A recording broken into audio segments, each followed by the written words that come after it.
Oh my god, are you serious? A month after giving birth to my daughter, I came home from my parents.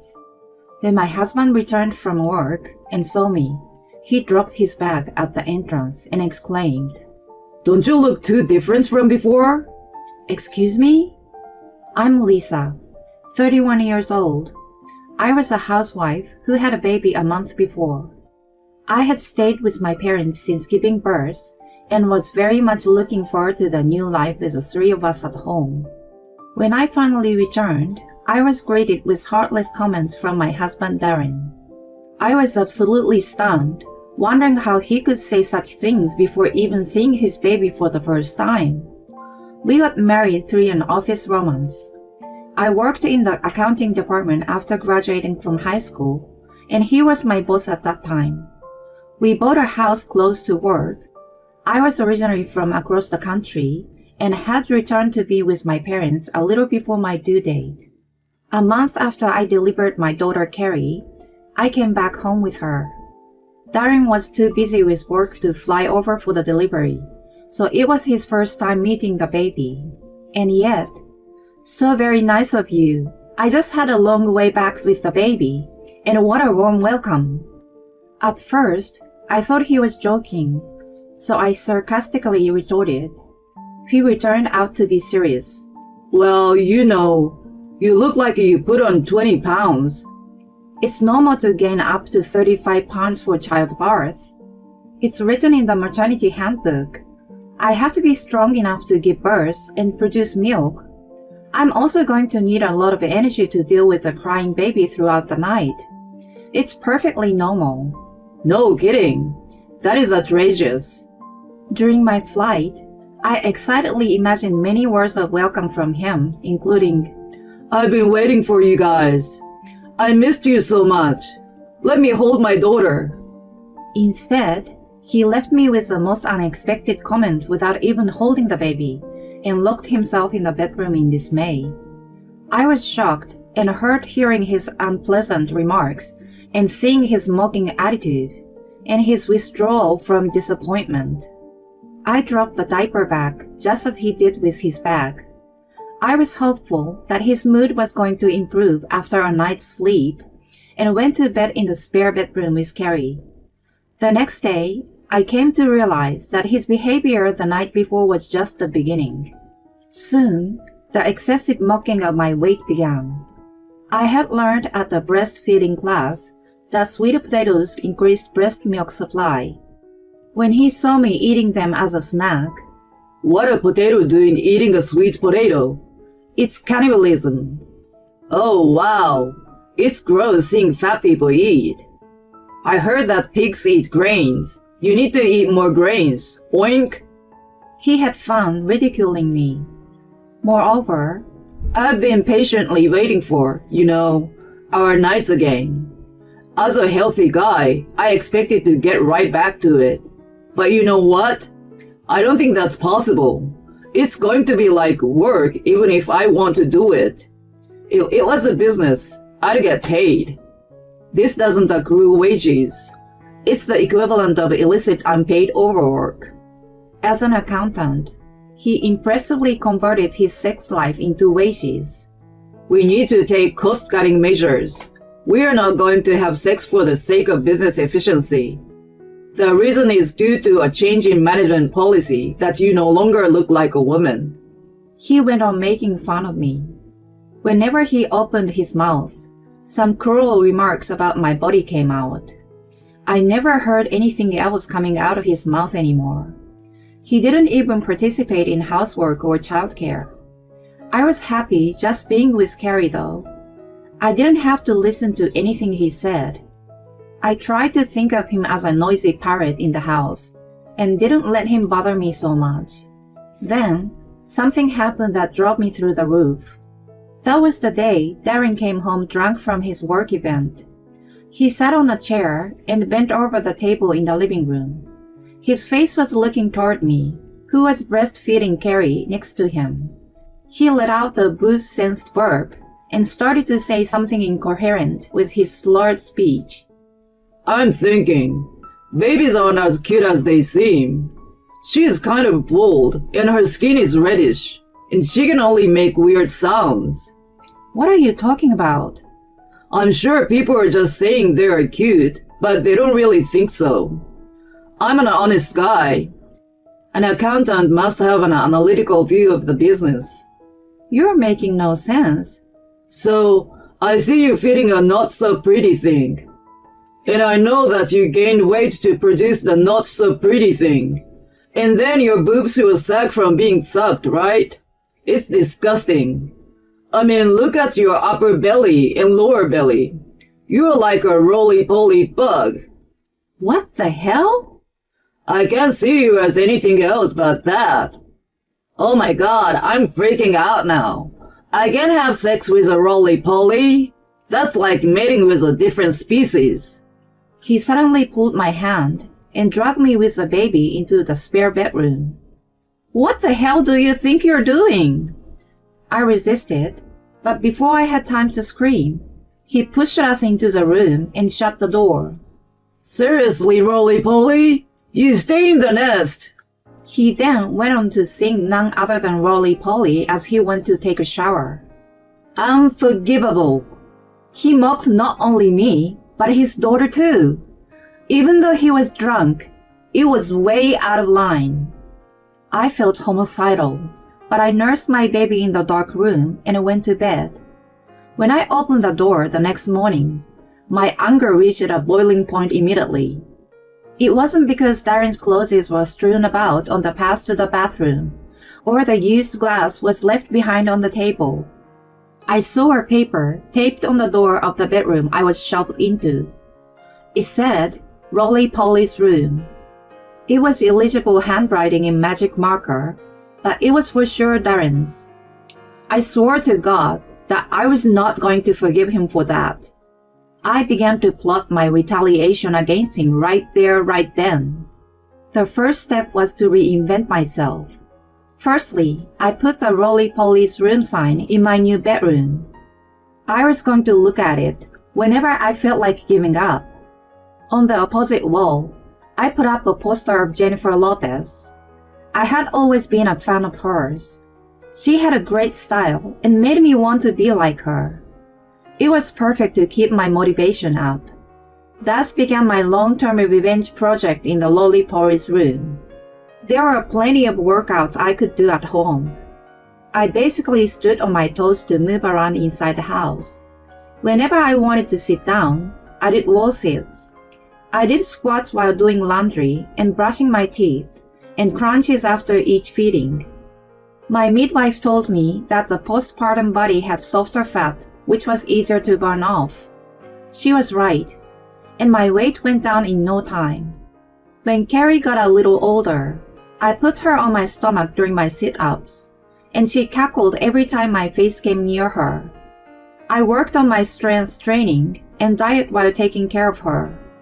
Before I knew it, I was back to my pre-baby shape. I sweat a lot while training, so I kept the same tracksuits I wore right after childbirth, and only changed the elastic waistband. I didn't need to dress up in front of Darren, and of course, I didn't bother with makeup either. He had nicknamed me Roly-Poly, and didn't even notice my changes because my clothes stayed the same.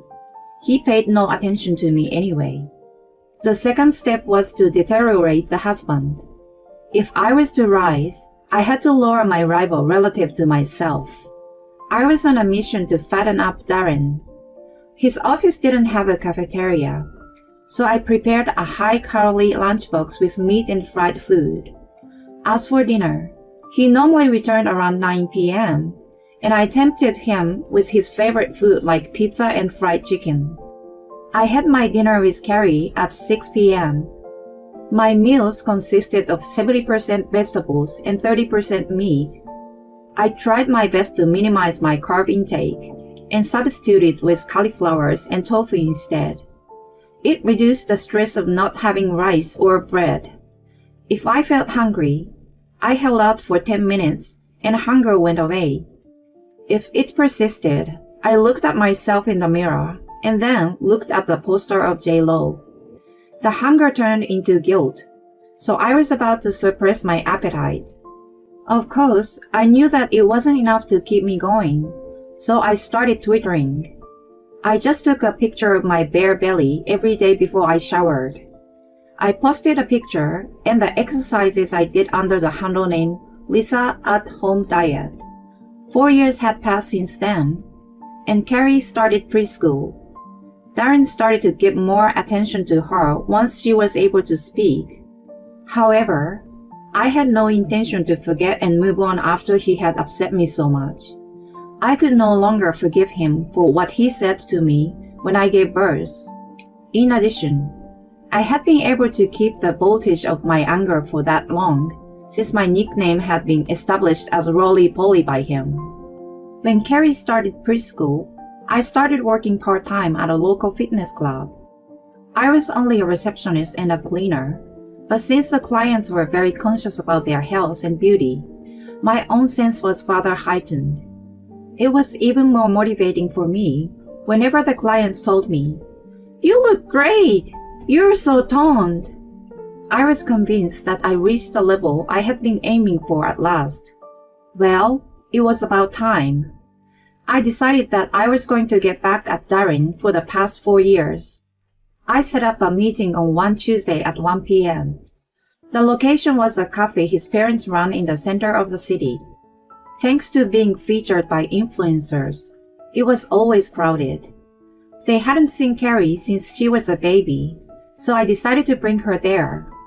I was told that Tuesday afternoons were relatively slow, and it was easier for them to take a break.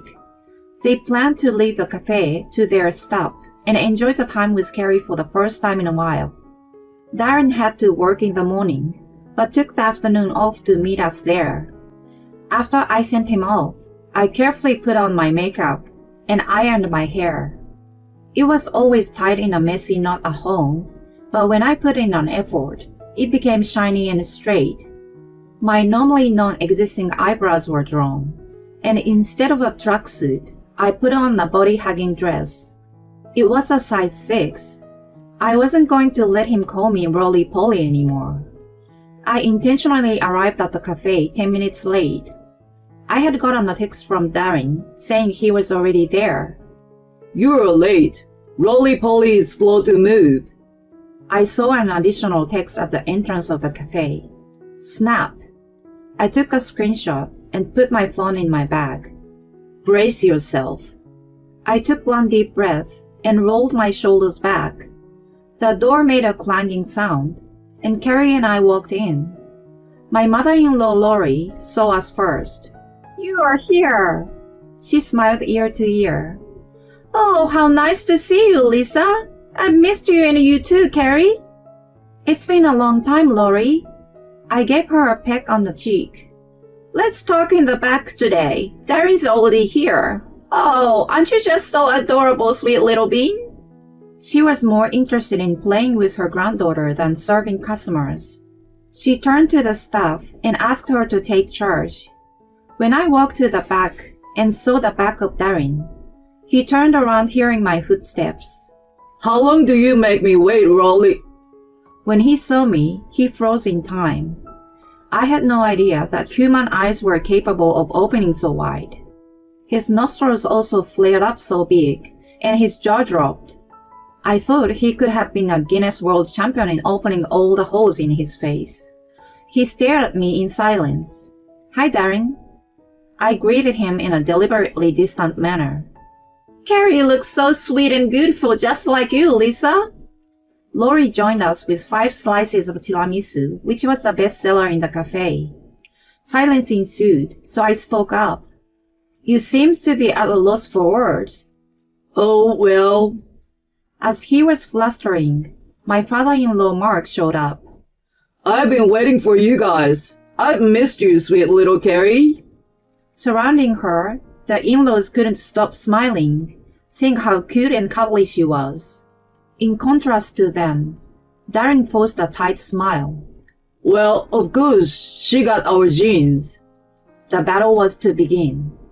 Without a moment's hesitation, I followed him with, "Well, it's you and Roly-Poly's baby, right?"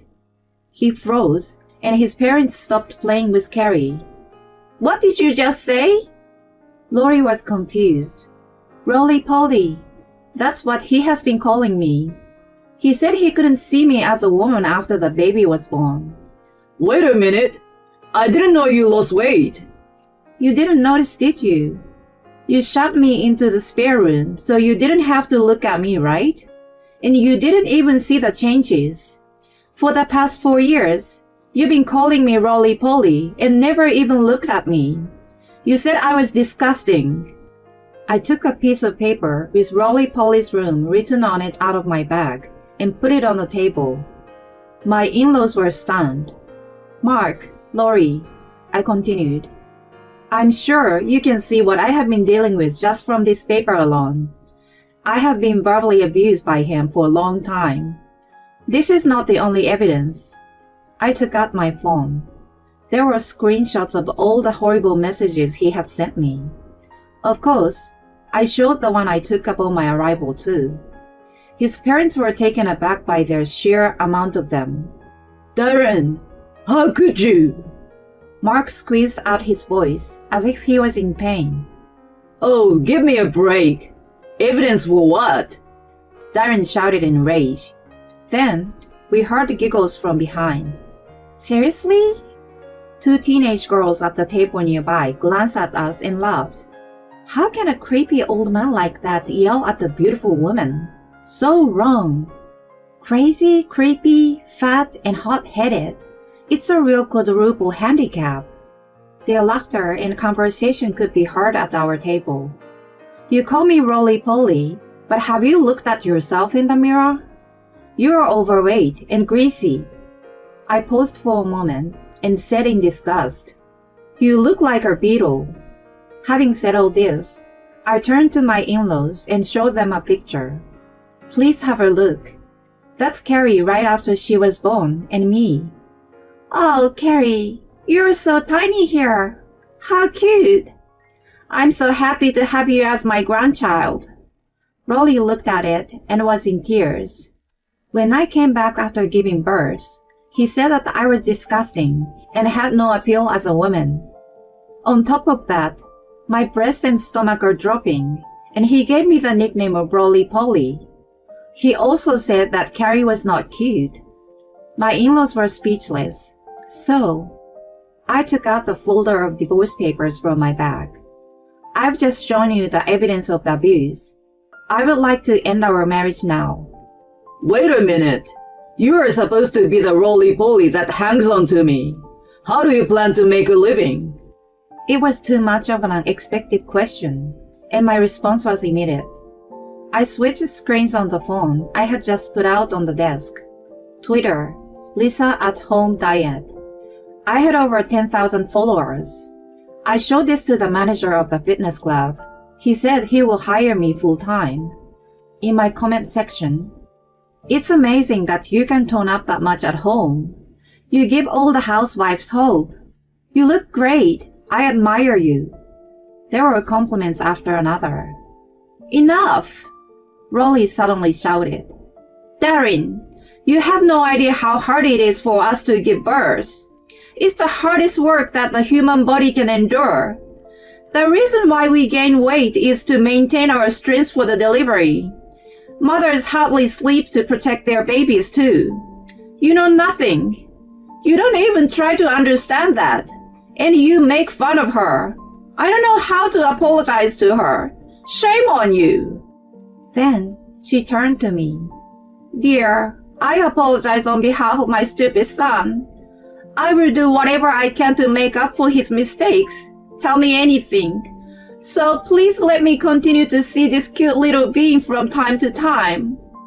Well, since we are busy running our cafe, we won't bother you so often. It would be great if we could celebrate her birthdays here, of course without Darren. Thus, I started working as a single mother at a fitness club. My friends say how pretty mommy is, Carrie tells me sometimes. I always respond to her, well, you have to work hard to be beautiful inside and outside. It's important to believe in yourself and be patient to achieve your goal. I hope you will grow up to be a diligent person. On the other hand, what has happened to the beetle, previously Darren? Laurie tells me that he has hoped to get back together with me by going on a diet, but he hasn't been able to endure the food restriction. He's still a pump beetle. I'm working full-time at the fitness club now. My Twitter followers have exceeded 20,000. I have even been approached by a publisher. Housewives can achieve anything. We have to take our own happiness into our own hands.